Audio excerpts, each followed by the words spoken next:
Thank you for everybody who is joining us so far. My name is Stephanie Middaugh. I'm the Director of Enablement here at WorkRamp, and I am so excited to be joined by Rachel Ha-Oh. Did I pronounce that right? Okay. Okay. And she's at Iterable. Rachel and I have known each other for a little bit, so I'm super jazzed to be just like diving into one of the topics with her today. And our theme for the day is deconstructing sales certification programs with Iterable. Rachel has done a phenomenal job, so I'm really excited to jump into it. But first and foremost, Rachel, why don't you give us just a quick introduction on you and who you are and what you're doing? Awesome. Thank you, Stephanie. Really, really kind words. So as Stephanie mentioned, my name is Rachel Ha-Oh. I'm working on sales enablement at Iterable. But before I was at Iterable, I began my career in sales management and sales enablement at Red Bull, which for those of you who don't know what Red Bull is, it's not a tech company, but I did move into tech in a go-to-market strategy and business development function before climbing the arduous ladder from sales dev, account executive positions, and then landing in a leadership role again. And what I love most about enablement and kind of where I've ended up is I love seeing what happens to a company's trajectory when enablement is invested in. And you can really see that in the success of individual contributors, people on the front lines who are contributing towards revenue milestones. So that's why I love enablement, and that's what I'm doing here today. Yay, so excited. What are some programs that your team owns there at Iterable, like right now? There's a ton. So we own all programs for sales, solutions engineering, partners, support, professional services, customer success, and then all programs under those teams, I would say, including but not limited to onboarding, ongoing training, go-to-market readiness, sales process, methodology, and of course, everyone's favorite, for those of you that were hopping on when Stephanie and I were talking about what time of year it is revenue kickoff time. So also owning revenue kickoff, and we work on all of those programs for the teams that I mentioned on the go-to-market side. So, I mean, you guys aren't doing anything. I mean, nothing is on your So plate. lazy. Yeah, it's the word. So yes. So you've got all of these things that you're currently kind of like covering, but what are you focused on like right now? So I'm personally, what I'm working on is a couple stealth go-to-market initiatives, and they're really centered around our methodology and bringing the custom methodology that we've worked on for the past year and a half to life, and what it looks like bleeding those topics into ongoing training initiatives. So we're really working on bringing those forward into go-to-market kickoff. But because we're a nimble team, we're always working on our onboarding program, running it together as a unit across all of the teams that I mentioned. And then specifically for ongoing training, we have this thing called Peloton prospecting that happens every week. We do it every week on Tuesday. I just got off of that call. It's like a hype session for prospecting, and smaller initiatives like Discovery Olympics or elements like that I'm sure you're familiar with. I love those. You should always have fun with it. And I love kind of tying a little something around with it. Our main topic today is kind of around kind of that sales certification piece of things. What is Iterable's philosophy when it comes to sales certifications, like overall? I wouldn't say that we've really put our foot down and said we have a specific philosophy when it comes to sales certifications, but we do have two core values. So those core values are growth mindset and humility, which beyond having a more formalized stance on sales certifications really translates to encouraging everyone at every level, specifically on the go-to-market side of the house, to always improve and strive to do your best, whether it's with learning and growing. But for sales certification specifically, as I mentioned, it's not something that we've put our foot down on and said, this is the way. But for enablement and as a stakeholder in the business, we need the ability to measure the objectives of our program and identify whether or not they're supporting revenue targets, if they're supporting individuals going through those programs, and their ability to hit those targets. So for sales certifications, how we think of these, if they're built correctly, they're not a checkbox. They're not some fancy virtual piece of paper that you get and then you post on your LinkedIn or you share around in Slack, but they're meant to provide the infrastructure for, number one, revenue generating humans, to learn and grow in a measurable way, but also for number two, enablement people to really measure the effectiveness of all of their training programs for core enablement initiatives. That's like we hear sales certification all the time. We hear kind of like that checkbox, like people say it kind of consistently, but it means something different to every like team that I've worked with. So I think this is why I'm excited to kind of like dive into this a little bit, is like, how do you define it? How are you kind of like drilling into this and building it out in this way? What are some things that you've learned from launching certifications in the past that you wanted to kind of like weave in there at Iterable? This is a great question. A lot of what I've learned is what not to do, and that kind of informs what I should be doing. So what I've seen for product certification specifically is like a pass fail for customer facing humans. And at a point, it becomes more specifically around like product certs or demo or discovery certifications. It's just a CYA. It's a way for leadership enablement to say like, okay, we did it. Here's your, fancy virtual piece of paper. And that is not really serving the purpose of measuring the effectiveness of your training programs as it relates to revenue targets. So what I've learned seeing that happen in the market is launching those certifications, which is true for most assets.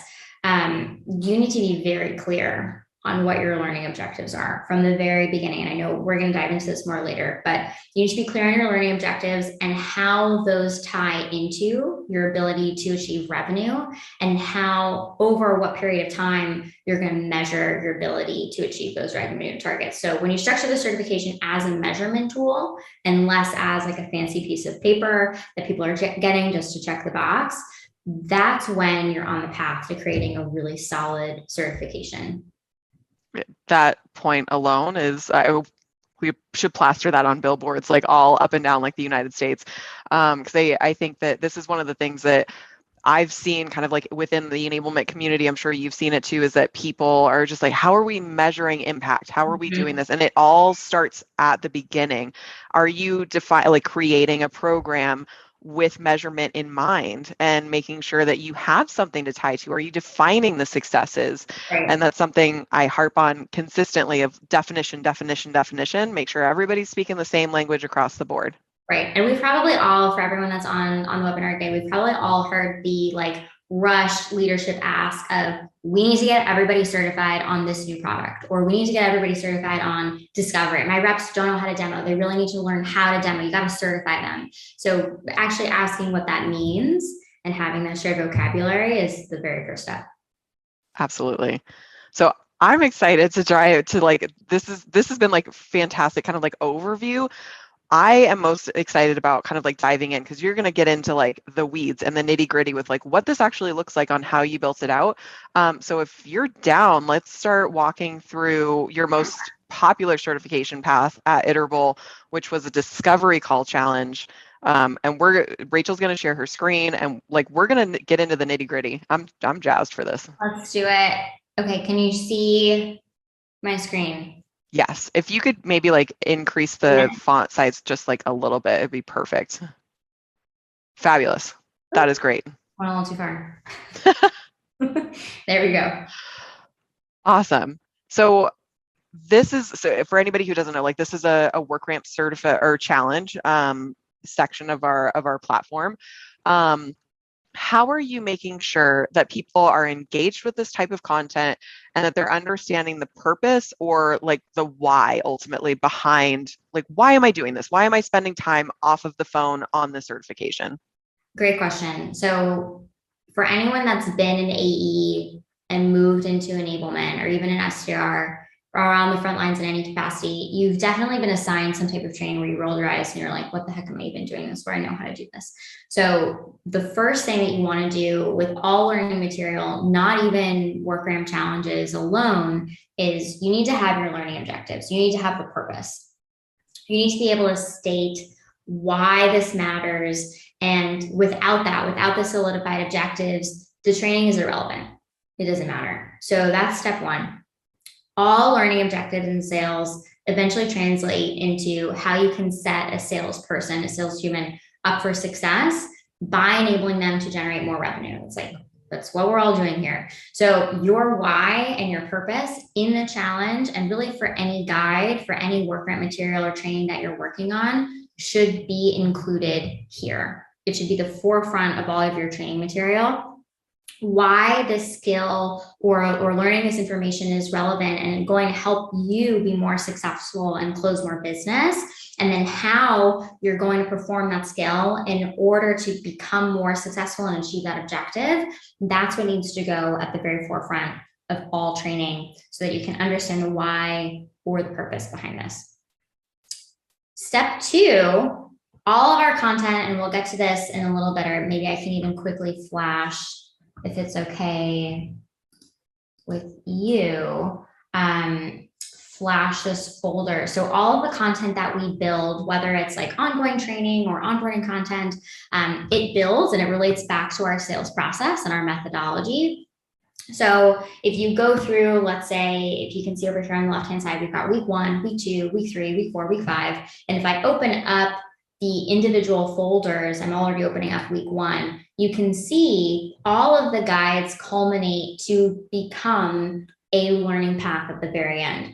When you have a challenge like this one, you want to build topic by topic by topic with microlearning and get to a place where people feel like the content has been reinforced enough for them to build successful. So all of the content that we have builds in that way. And when you are, as a learner, are consistently reinforcing skills or behavior with content that builds off of each other, you're naturally engaging with the content. So when you ask, like, how are people going to engage with this? That's how they're going to engage with it. They're going to have micro steps towards a specific goal, and then they're going to engage with it time after time after time, and then actually have a moment where they can showcase their skills at the very end. Kind of like you're building a house almost. Like you wouldn't go from like pouring your concrete to all of a sudden like painting the, like hanging pictures on the walls or anything like that. Like you need each and every step in between in order to make sure you've got a livable house at the end of the day. And it's the same kind of idea process there. That's a fabulous analogy. So if we just kind of build off of that, if your end goal is to be a real estate agent and tour a house that you're selling, but you're also in charge of the development of that house, you're not going to sloppily build the foundation and like throw a bunch of stuff together and then like not paint the walls and then hang the pictures and try to paint the walls around it. You want to make sure that the foundation, your basement, is really solid. The structural integrity of the building is super sound, so that you paint the walls and then you hang the photos and then you lay the floors and all that kind of stuff, so that when you bring somebody through the house, it actually makes sense and you can walk through the rooms in a really organized way that delivers value instead of like haphazardly jumping around different parts of the architecture. So awesome analogy. When we talk about how people can engage with this content outside of like content building on itself and all of our instructional design ideas that we're all pretty familiar with, it really starts at the top and sticks in the middle. And what I mean by that is it's enablement's responsibility to partner with the executive team. So your frontline managers, your sales leadership, anyone at the revenue operations side of the house.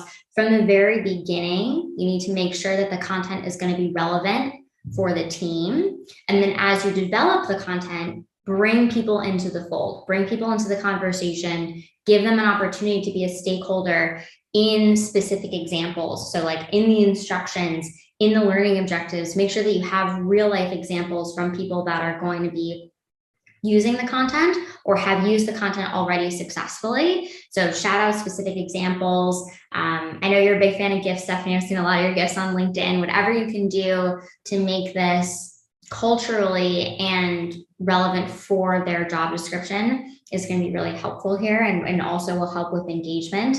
But a bonus strategy that I've recently worked on that worked well for me at previous companies is really befriend your HR and L&D team. You have a learning and development team, or you have a human resources team. They typically will own your job family architecture. So what it takes to be promoted from one level to the next. If you can partner with them in getting some type of milestone or certification included in the learning path or the job family architecture that they've worked on developing, then you can incentivize people to actually complete the training if you're already struggling with them engaging with the content, no matter how relevant it is. So an example of this would be, let's say you're an account executive and you have a job family architecture at your company that says account executive, senior account executive, maybe it's like mid-market or enterprise, and then senior levels between there. You have to get through all of those before you can become a manager. When you look at the matrix for that architecture, what skills or what certifications do you need to have in order to graduate to the next level? Typically owned by HR and L&D, but if those are your buddies and you can actually work with them to include some of these things like a discovery certification inside of the Jamf family architecture, then you naturally incentivize people to work towards that goal in order to move their career forward at your business. So that'll further incentivize people to engage with the content. I think that's huge, showing them kind of that path forward, especially in today's job market, is crucially important to why am I doing this and how is this going to move me forward, or how is this going to help me achieve quota at the end of the day. Getting all of those answered up front, crucial to making sure that people are engaged in content. Mm-hmm. Yep, love that. Let's kind of, so we're in kind of like the admin view a little bit like right now, but let's dive in just like a little bit deeper. So we're seeing kind of the initial kind of instructions there at the top. What about kind of the scorecard? Yeah, absolutely. So I'll work from top to bottom. Yeah. At the very top, we've got discovery certification, and I'm going to get really in the weeds here. I have a specific nomenclature that I ask the team to use for onboarding content or anything else, which is usually the role it's for. We've got an abbreviation for the program it's a part of. OB is onboarding for us, and then the current quarter and fiscal year that it was launched in, not developed in, but launched in, and then any tags that you might leverage. We scroll down, we're looking at the details, which written instructions, as I mentioned, include the learning objectives, exactly how people are expected to complete this WorkRamp challenge, what the certification process entails, which for us, it's a mock role play. So we have people actually going through the flow of a real discovery call. And then in order to complete the certification, how they can prep for their discovery or for their demo based on the information that they used in this challenge. So inside of the scorecard, and this is for managers, we have frontline managers at Iterable score this particular certification. What you're looking at is we're asking them to simulate a real life activity. AE managers at Iterable are expected to consistently score their reps calls inside of Gong using the scorecard that matches the call. So for this, it would be our discovery scorecard.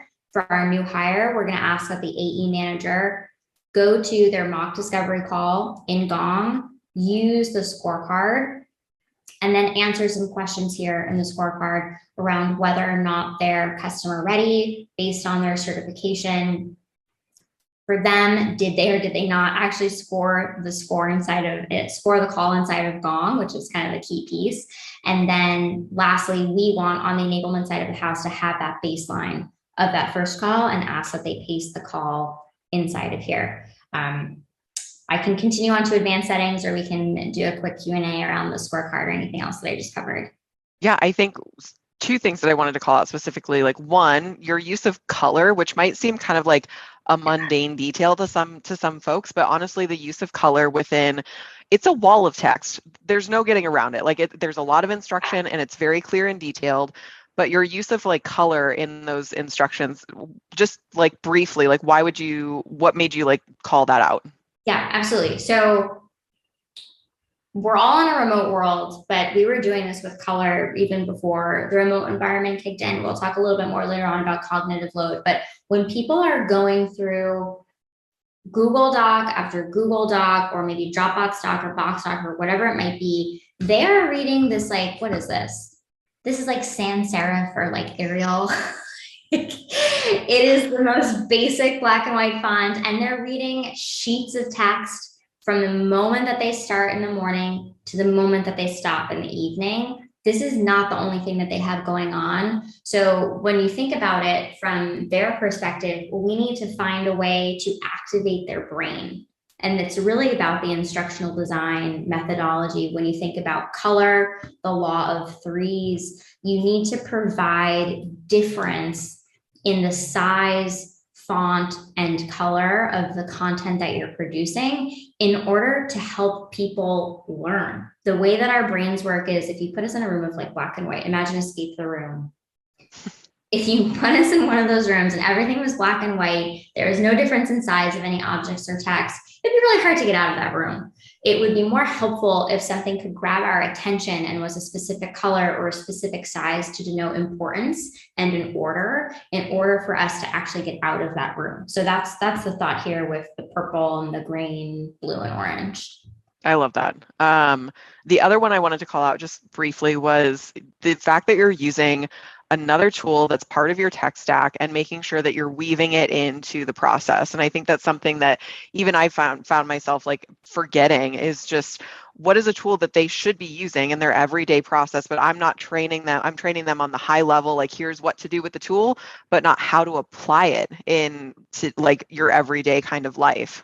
That is a great question. So with all of our certifications, we try to emulate or have a real life simulation as close as we can to the full motion, the full activity that the rep is going to be performing. For a discovery call, if you think about an account executive, they're going to be using Zoom, they're going to be using Google Calendar, they're going to be using Gong. And then for this particular test out, they're going to be using a resource, a discovery call outline, as well as WorkRamp. I don't just want to certify them on their ability to ask questions. I trust that they can do that. That's why we hired them. I want to make sure that they can actually complete all 5 of those action items and go through the full motion of hosting a discovery call from beginning to end. So our certifications involve Zoom, they involve WorkRamp, and they involve Gong, not only for the end user, not only for the AE, but also for the manager. So we have checks and balances around making sure that they can invite the Gong assistants to their call. They can use an AE scorecard inside of Gong, and that is part of completing the certification. Love that. This is perfect. Switching gears just like a little bit, I want to dive into our takeaway that we've got for the folks that are going to be attending and listening to this webinar kind of on the side, because this is kind of your operations guide. Walk us through this a little bit.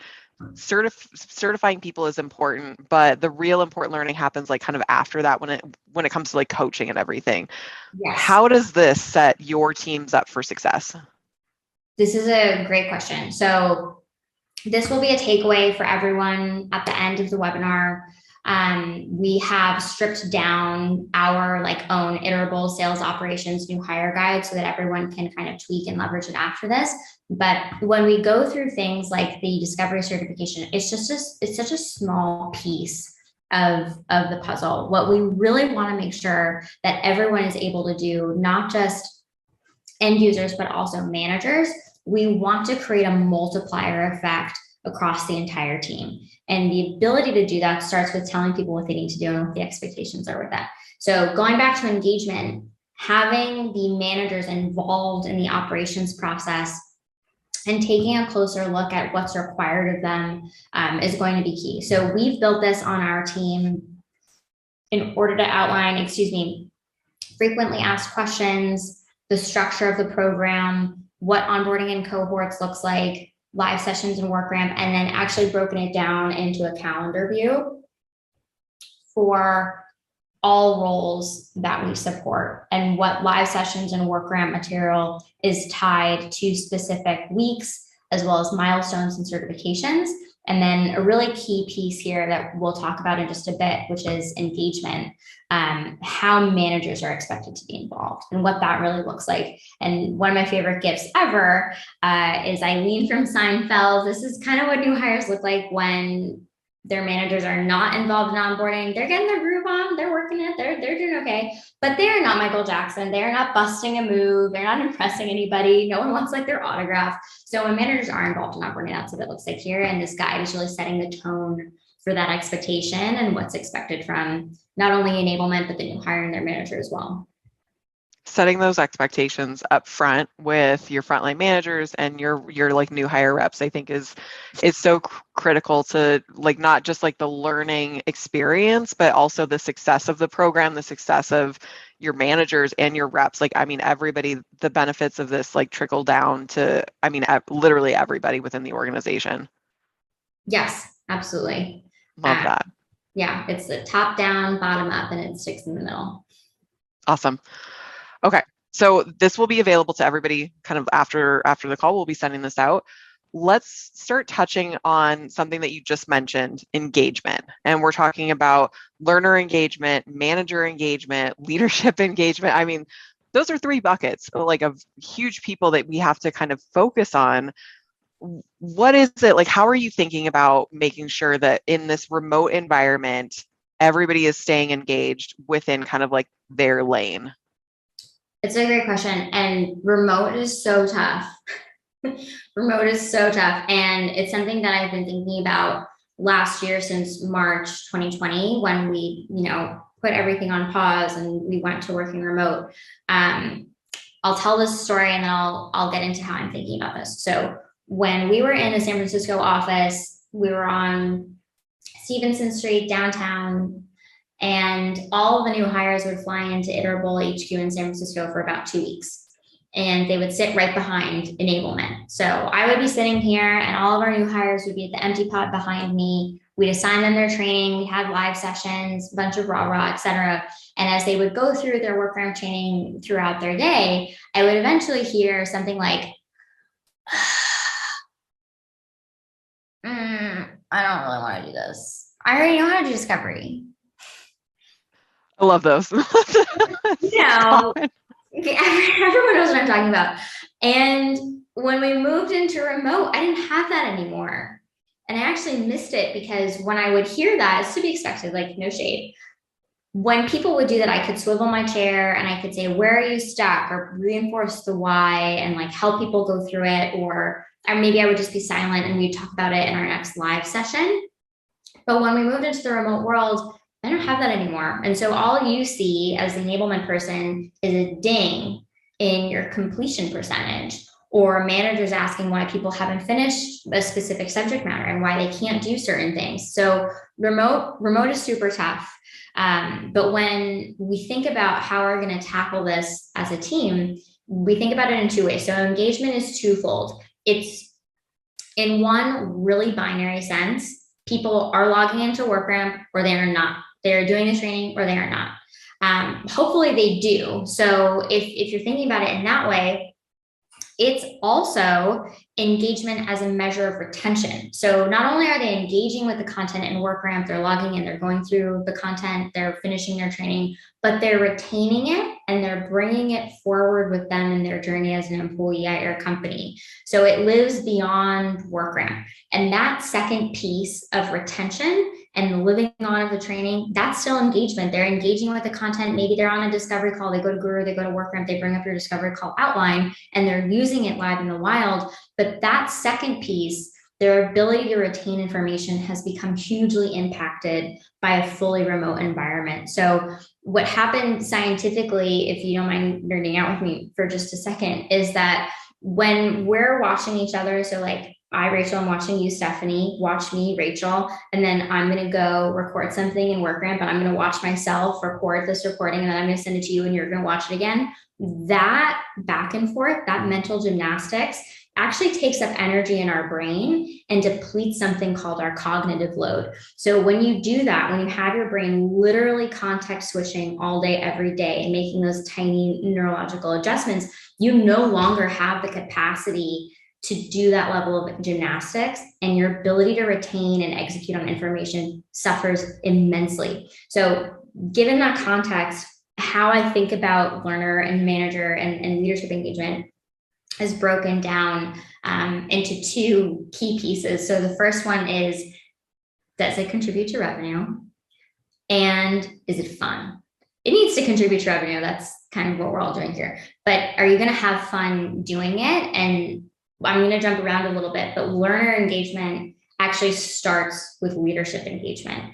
You need to decide with the leadership team, what you're teaching and make sure that it's going to impact the business's bottom line. You need to bring learners into the fold and make sure that it's relevant content for them and they kind of agree in the direction that we're going. And because I just mentioned cognitive load, you have to think about not only is it relevant, but when is it relevant? And the when it's relevant, I'm going to use another analogy, which is backpacking. Stephanie, have you gone backpacking before? I feel like you have. I was on mute. Yes. I didn't enjoy it, but I've been. You probably didn't like it because maybe your backpack was too heavy, Yeah. or you didn't know how long you were going to be hiking for. So I like to think about this like learner engagement as a backpacking journey. If you're going to hike to a place, you need to know how long it's going to take you to get there. And if you pack everything from home, like your office chair and all of your toiletries, your backpack's going to be so heavy and you're going to not enjoy your time that you're hiking along that trail. If someone could let you begin that backpacking journey with an empty backpack and at lunchtime give you your lunch. When you need new socks, they give you new socks. And when you're hungry, they bring you more snacks. They bring you a flashlight when it's dark at night, but you don't actually have to physically carry around all of those supplies with you. You would have way more fun. So learning is the same way and learner engagement is the same. You need to not only make it relevant, but you need to give it at the right time. So that's why I use the backpacking analogy. So that's learner engagement. Manager engagement, you need to make sure that the managers are working in lockstep with the leadership team, as well as each other on the why and how and what great looks like. If you can get to that place, what's left for you to do with them is give them ownership of the content. If you're doing this super well, all of your training content is a multiplier effect of what the best managers are already doing. Everybody wants to close the amazing enterprise deal that gets talked about at your company-wide meeting. So that's what you're working towards. But why enablement is necessary and why managers couldn't just do that amongst themselves is your job is to scale it. Your job is to make it repeatable and consistent for everyone else. And as we mentioned in like a couple early examples, with the simulation around Gong and managers using the Gong scorecard and discovery and so on, create an exercise for managers that lives on. So the reinforcement continues over the year and you can continue the training in the wild. But all of this starts with the leadership engagement. And hopefully if you're on a customer facing enablement team, it's coming from a CRO or someone at the C-suite that can give you that level of visibility into how quickly you need to measure the success of your program and how you're going to measure the success of your program. But this piece, the leadership engagement piece, steps away from those soft skills of the gifts and the colors and everything that makes us awesome at our job, because no one really wants to hear about that at the leadership level. This forces us to step into our investor mindset and think about how is this going to make the business money and how do I know that it's actually making the business money? And when you enable people well, you see your progress in the revenue. That's your proof. So it starts here. The learner engagement and the manager engagement starts with the leadership engagement. And when you hold yourself accountable, not just the end user or the managers, you hold yourself accountable to specific metrics on a specific timeline. And you and your leadership team are really on the same page of those two things, where you're going, how you're going to get there. And then you can do that. You're both going to be great partners moving forward with anything you collaborate on together. This is huge. We could spend hours just like drilling into like each one of those little pieces that you just kind of gave us. But we don't have hours. We only have like 25 minutes left. So this is phenomenal insight here. And I think this is definitely drilling into kind of that deeper level that we don't always hear kind of on, within these kind of like enablement chats. I want to drill into some questions that we got. So from registrants that were that registered for the event, they were able to submit questions. So we've got a couple of them that I wanted to get your input on. So the first one came from Tammy. In most cases, getting buy-in from execs is not an issue. We have enough data to support the efficacy of our enablement function. But how do you hold the reps themselves accountable for their learning? How do you hold the frontline managers also accountable for learning? Yeah, Tammy, Amazing question. And first of all, congratulations, because I think for a lot of people saying like we have executive buy-in and like the gravitas beyond data just to evangelize your function, that should be celebrated. That's huge. So I don't want to underplay that. There are people that really struggle with this. So well done. Hopefully we touched on this a little bit in the accountability and learner management engagement, but then bringing people into the fold with content. But I'll step back a couple steps to answer this question. So how do you hold people accountable and how do you make sure that they're engaged? When you can align at the leadership level on where you're going, how you're going to get there, and how you're going to measure it, it's between you, the management team at the frontline level, and the leadership team to disseminate that. You need to share that out with the team and make sure everyone knows we're going to go backpacking. This is how long it's going to take us to get there. This is what we're going to pack and what we need to be super good at in order to get there. So that's kind of step one. When you think about your team and the makeup and how you're going to get there, you need to make sure that they are invested in the content itself. You're not going to get there by yourself as an enablement person. So the accountability piece is really, do they feel like they have a hand in creating that content? Are you scaling what the best people on your team are doing? And therefore they're invested in that content creation process and bringing that content forward and holding their peers accountable to it as well. And do the managers feel that they also have that same level of investment in the content that you're creating? We talked about this a little bit. So sneak peek at Iterable, what I'm thinking of beyond just the hard and fast, like executive alignment to increase accountability and engagement is the fun element. And one thing that I thought of is peer accountability is huge. So if I need to run 5 miles tomorrow, great, I'll maybe train, maybe I won't.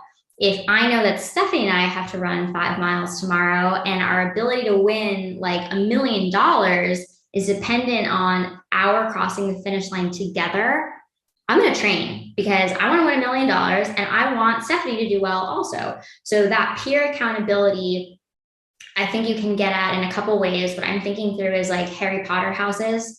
So if we have Harry Potter houses per new hire cohort per quarter, and you split everybody up by role, week over week over week, new hires can get points for the certifications or the milestones or their percent completion and work ramp that contribute to maybe winning a prize at the end of their onboarding program. And that hopefully creates more of this team sport accountability feeling that will help bring people closer to the content and actually use it in real life.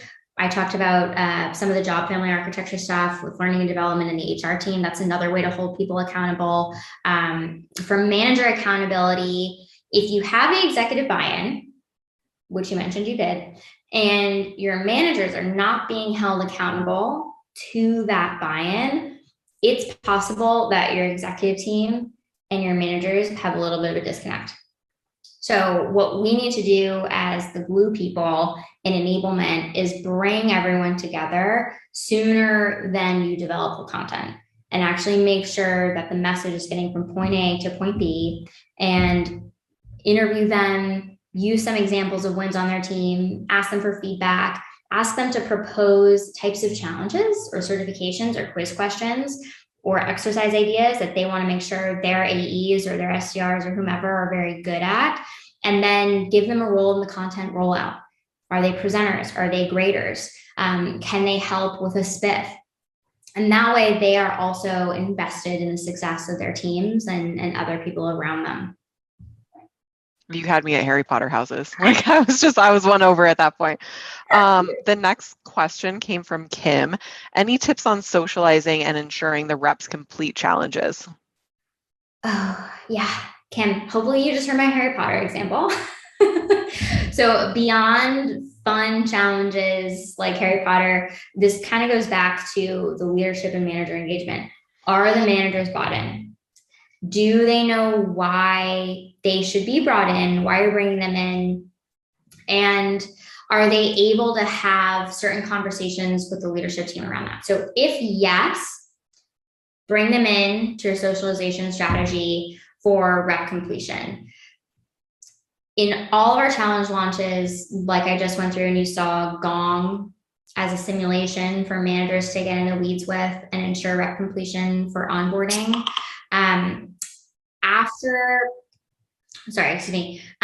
If you can do that, where you bring actually people like into the fold, you're really just involving after that people in the communication strategy. So it depends on the size of the launch that you're rolling out and how you're going to socialize and ensure content is completed. We usually have some combination of an email, a spiff, a guru card, some type of fun event, an assignment, a live training, and then maybe a couple office hours, depending on, again, the size of the launch so that we can remind people. But we also use a lot of Slack bots. So auto reminders can save you a lot of time in terms of like the communication and socialization of a certain challenge or content going out. But for the completion piece, going back to the managers, do share the work ramp reports with your frontline. Create dashboards for them, teach them how to use WorkRamp. All goes back to the multiplier effect. They really should be the people that ensure completion. So you're the rah-rah, you're the content person, you have the instructional design prowess and the strategy and all the things we talked about previously, you socialize, but the accountability and ensuring of completion, this can really fall on the managers. So they should be the ones following up the reps individually to ensure that reps are completing things, and enablement can really stay out of the fray there, but you need to empower them first with the work ramp reports and the dashboards and really teaching them how to use it. Perfect. This next question is definitely one that I know I've struggled with throughout my career up till this point. So Lori is asking, how do you best certify a team of both veterans and newbies? Do you allow some folks to jump ahead while others are held back? This is a great question. I love this. So we don't do this at Iterable. We don't let people skip ahead, but I have done this in the past where you actually have two tracks and you need to test into a certain track. You're not testing out of something. So you test into a guide at the beginning of a learning path. And how you do this is you need to create a challenge that measures customer readiness. So the thing that you're talking about jumping ahead of, you need to create a challenge for that. And the challenge grading is 100%. It's very binary. Someone either is customer ready or they are not. And you shouldn't put someone in front of a customer and set them up to fail if they're not ready to do that. So if your rep doesn't pass that challenge with 100% customer readiness, I'll use discovery as an example for discovery, then they need to take learning path A. They take the general learning path. If they do pass with flying colors, they get 100%, then they can bypass the basic information that's in path A and you assign them path B or like level 201, whatever it is. The jumping ahead thing I handle so carefully because you should never assume that because someone's an enterprise AE or they maybe were director of sales and now they're moving and becoming an account executive at another company, you never assume that someone knows anything, especially if they're a new hire, because you're not setting them up for success. So we don't allow people currently to jump ahead unless I am extremely confident based on their ability to be customer ready, that I know that they're set up for success and they can actually close business. That makes sense.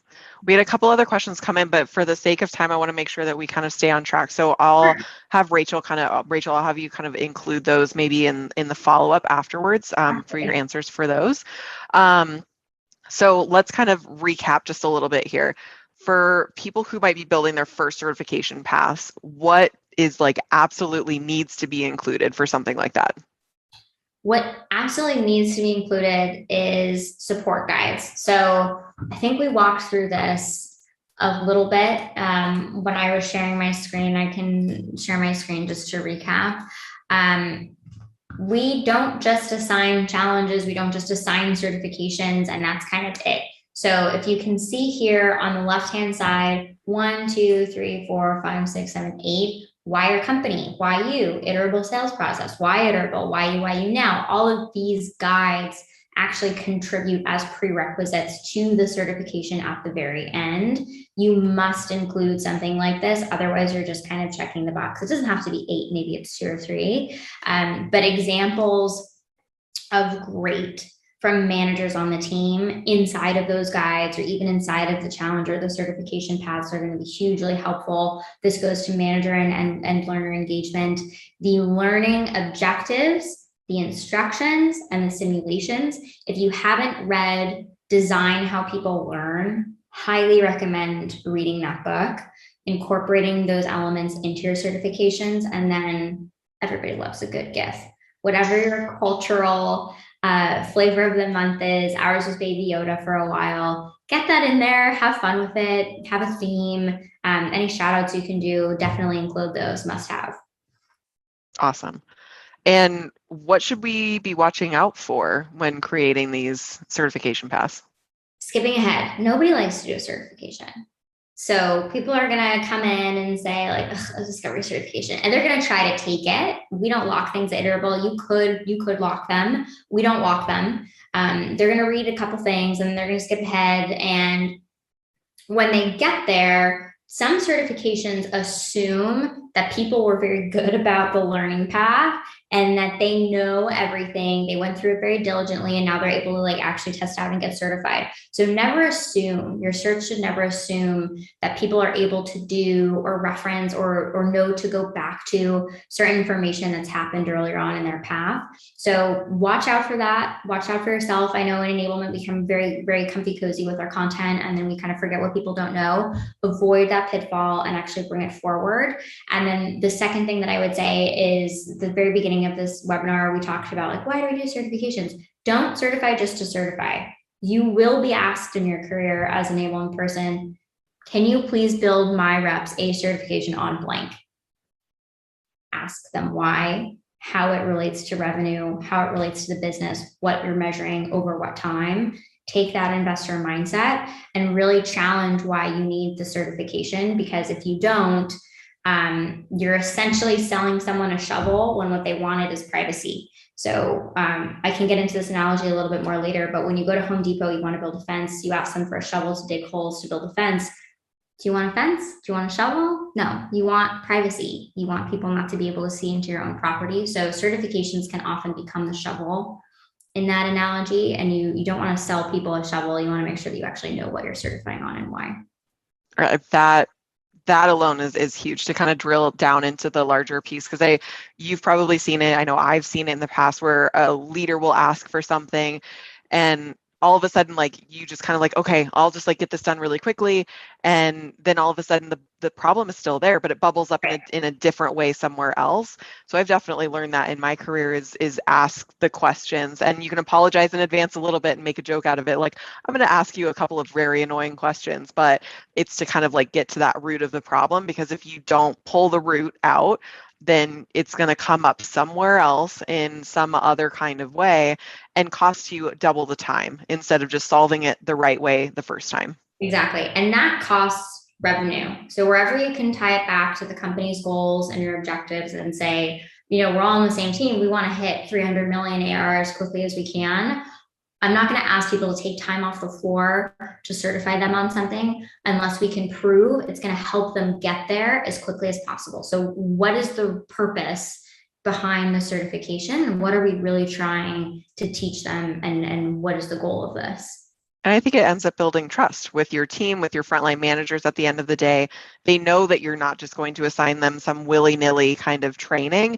It's going to be impactful, but the second that you kind of like veer off course a little bit, they're like, oh, nope, that was crap. I didn't want to do it. It wasn't worth my time. And then you're working backwards for everything else you do. Trust is a limited resource. And if you just consistently launch certification, or training or whatever it is, you erode trust every time that training doesn't immediately translate for the end user in money in their pocket towards their pipeline. Every single time. So you're operating with a finite amount of resources when you think about trust. That's why that is so critical, making sure that you know why you're certifying and what you're measuring when you certify. It's huge. Awesome. Well, we're kind of bumping up at the end of time, so I want to make sure that we just cover a couple of things. We've actually got a survey that's going to be popping up on your screens for those of you who are joining us right now. If you could just take a second, it's one single question, just like answer that for us so we can get feedback and make sure that these webinars are valuable to everybody kind of involved. So fill that out, and then just as a follow-up, we're going to be sending out the recording to the session, and then you're also going to be receiving a copy of that template that Rachel shared with us earlier, kind of breaking down all of those operations pieces. Rachel, thank you so much for joining us. These are my favorite types of webinars to kind of drill into the nitty gritty on some of these things because I don't think they're talked about enough. Of course, and thank you so much for having me. It's been an absolute blast. I didn't mention this earlier, but if anyone has any questions about how to go about this with WorkRamp, I'm happy to answer them offline. If you're in the WorkRamp VIP channel on Slack, or if you're in the enablement squad, which was one of Stephanie's awesome communities that I joined a while back, please reach out to me in any of those mediums. I'm also available on LinkedIn, and I'd be happy to chat about this topic further. Fabulous. Thanks again, Rachel, and thank you to everybody that joined us today or is watching the recording later on. And we'll see you next time. See you next time. Thank you. Thanks, everyone. Bye.